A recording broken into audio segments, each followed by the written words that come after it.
we were talking about demos on our last episode. Yeah, with Wild Arms. With we had talked about Gex and Tomba, games that we were nostalgic for or sentimental to. And I remember a game that I used to play a demo of that I never had. I found it in real life. I found the full game. It's called Legend of Legaia. Right, I've heard that one. And it's a JRPG style game. And the cool thing about this game, I have not gotten anywhere with the story.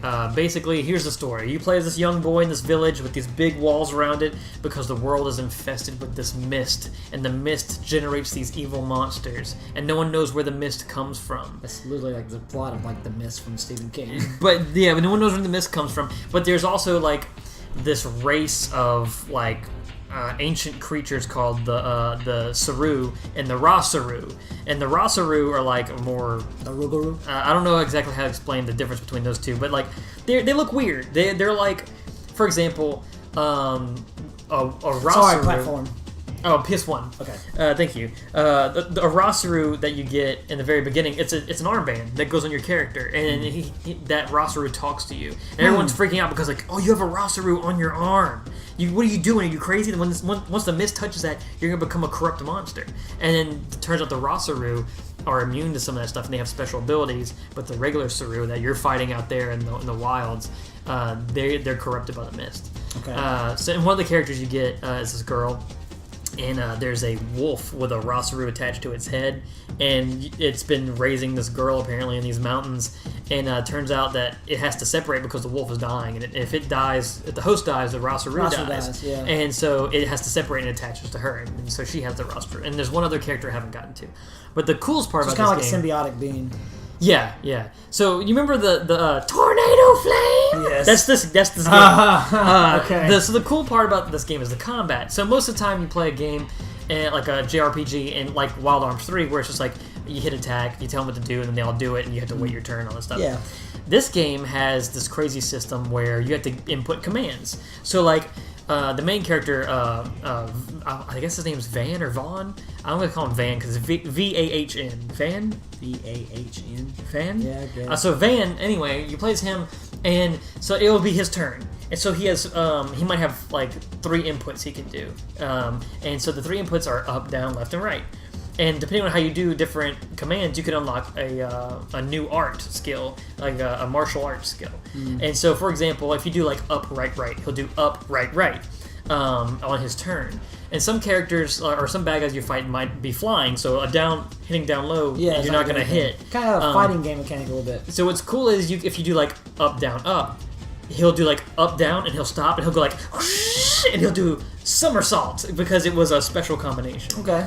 And you can also use a move called Spirit. It takes up one of your turns, but it refills your action points, which is each different special move you do requires a certain amount of action points. For example, if you do the somersault, it might be like 10 points, and you can only hold 100.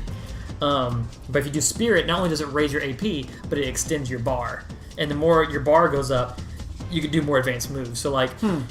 Tornado Flame is actually it costs a lot of points, but it's only 3 inputs, so you don't have to you have to Spirit up first, and it does a massive amount of damage, but it takes up so many points. So it's like up, right, left, or something, and since it only takes 3 inputs, you don't have to waste a turn. But if you do that Spirit and you expand your thing, you can do these crazy different combinations, and each hit you do is hit points. So it might be like 10, 15, 20, and then at the very end they do the somersault and it's like 80. And so you want to like plan out your attacks and cross them up a lot, so that way you can hit the bad guys. That's a really cool mechanic that I've never seen in it, and I don't have nearly the extensive knowledge of a JRPG turn-based game, but that would make me a little more interested because it seems like it's a little more involved. It's fun because of course you can go look up a list online, but the regular arts that you do, you just find them randomly. So if you're like, I'm gonna stumble upon them, yeah. I'm gonna do down, left, left. And that might be like crushing elbow. He'll be like down, like he'll do a down kick, and then he'll do a left punch, and then he'll be like, he'll just do this thing that says like new arts, and he goes like, and he just does his elbow, and it goes in slow motion, and it goes like, and then the bad guy goes flying back. That's cool, man. I can get behind that. It's a lot of fun. You have to be patient with it because some of those battles can take a little while because you're just constantly thinking like,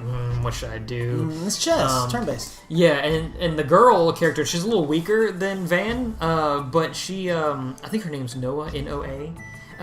she has a higher bar but does lower damage. So you can do like whenever she does her spirit thing, you have like a 7-hit combo. Oh, nice. And it does like the equal amount of damage that Van would do because he's a little bit more brute. And you can equip different armors and weapons and stuff, and that also affects the battle. Cool. But it's so much fun.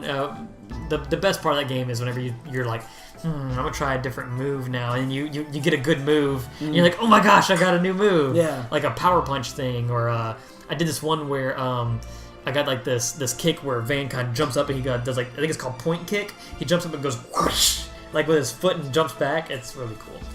But Legend of Legaia, man, I want to beat that game. I want to beat it. It's weird. It comes in. Where'd you get it from on Steam? Oh no, I have it on PS1. I'm playing. You just picked it up. I'm playing it backwards. You have it, and you just okay. I'm playing it backwards compatible on PS3. Oh, nice.